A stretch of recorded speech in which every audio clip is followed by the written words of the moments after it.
Good afternoon and welcome to CanadianAgMarkets.com. My name is Brian Como with Ireland Como Lafoy. Before we get into markets today, just want to kind of mention that it is September 11th today, which 24 years ago, for those of us who were around at that time, it's always a day to reflect, and not only because of 9/11, but also because of the news that's coming out of the U.S.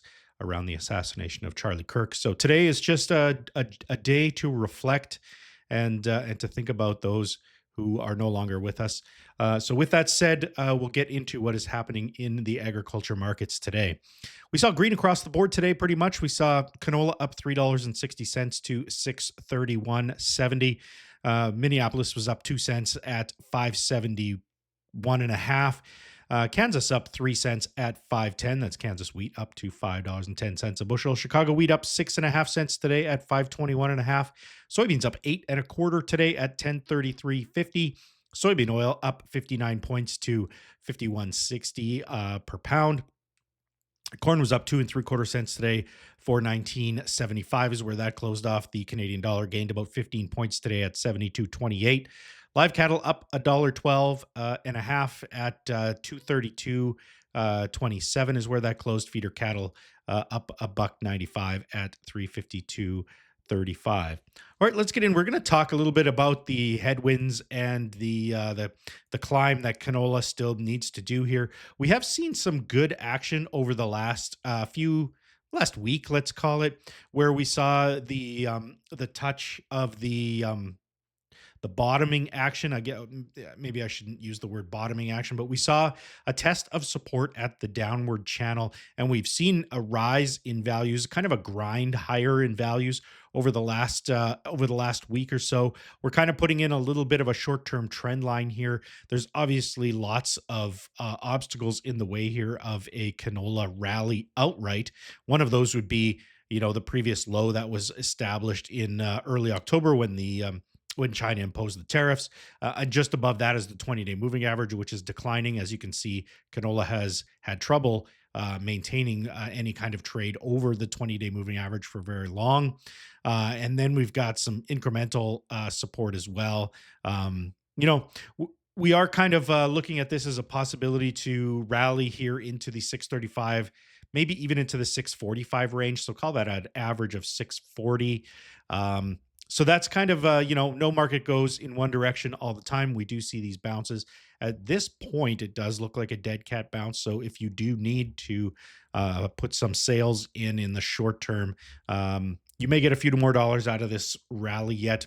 And of course, I'm always willing to be proven wrong. So if we do see trade above that 20-day moving average, or it starts breaking above some of those resistance levels, that could be a positive sign that we've seen the end of the canola weakness. Just kind of looking at how the day went today, through the overnights, canola kind of faded throughout the overnights, and then there was a flurry of volume. And actually, right at the open, we saw a bunch of volume that pushed it down to its lows of the day, but then was able to climb out and close actually near its highs, or at least where we left off yesterday. So, from a longer term perspective, there wasn't a huge change in the canola value, but it did gain some support there. Near the end, I do know that selling pressure has waned off a little bit as long liquidators were in there, getting rid of their long. There has been reports of really good canola yields coming off in certain parts of the country, but I have also heard some disappointing ones. So it will be hard to tell just how much above average or not above average we're looking at for this crop as it gets harvested. We're still in the very early stages of harvest. We did also see a bit of a gain in the canola market today. In the soybean oil market, it was just up about 1.25% today in soybean oil. As you can see, that doesn't really change the overall trajectory of soybean oil to any major degree.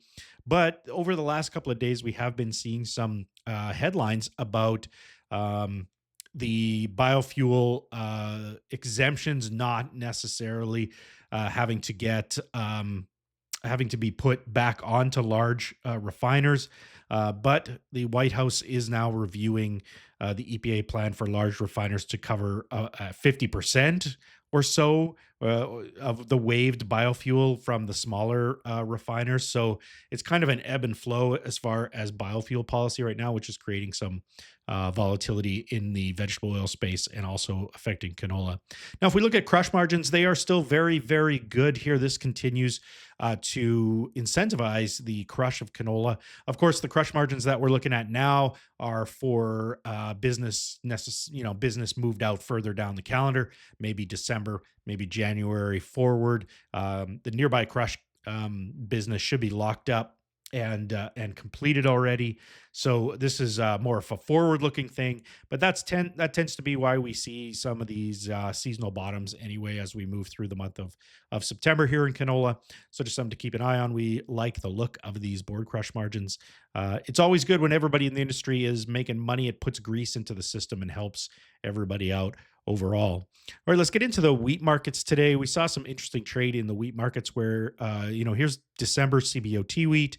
It did make a new low today, but rallied out of that and closed near the highs of the day. Again, here's a 5-minute chart of Chicago wheat. And you can see right at the open there's a bit of a flurry of buying just ahead of the open. There was some selling pressure, which made those lows today. But right after that, we saw some buying, and it basically never didn't abate at all during the day session. We closed a couple of ticks down from the top, but still very, very high from the day.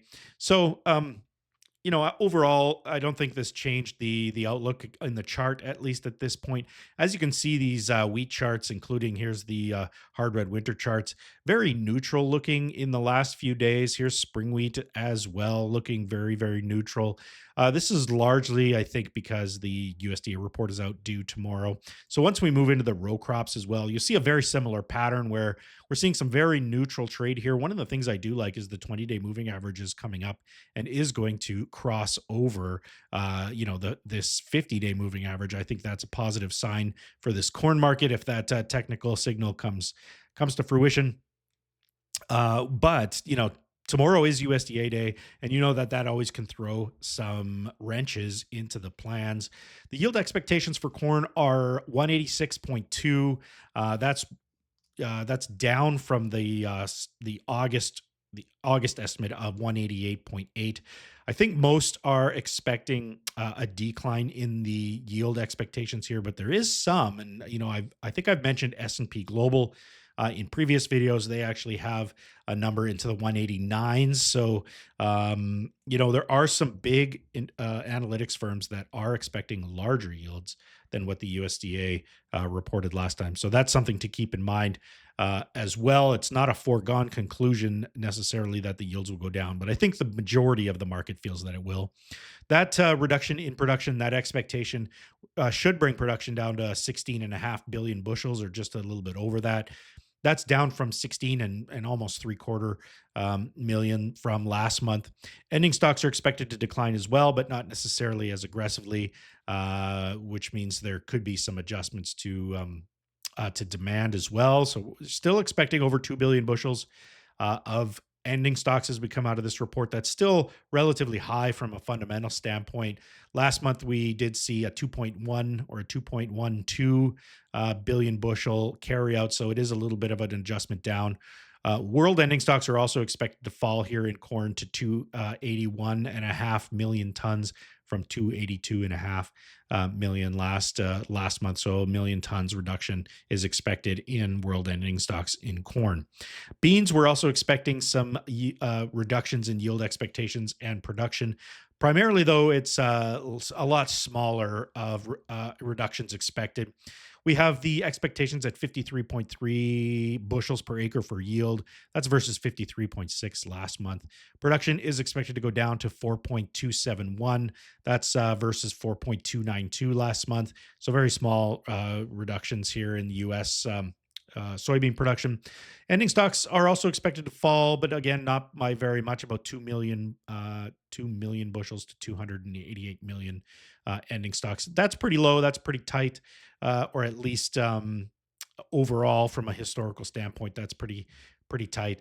The interesting thing though is the world expectations. Well, the world expectations are expected to fall as well, but only by 100,000 tons. So it's effectively unchanged month over month for soybean world ending stocks.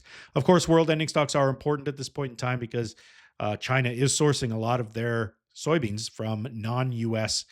Origins, mostly Brazil, as we've been talking about a lot in this channel as well. We also should talk a little bit about the wheat ending stocks. U.S. wheat ending stocks are called to be 865 million bushels from 869. So that is a small reduction as well. World ending stocks are also likely to rise. They're actually called to rise to 261.1, which is a 1 million ton adjustment higher from 260.1 last month.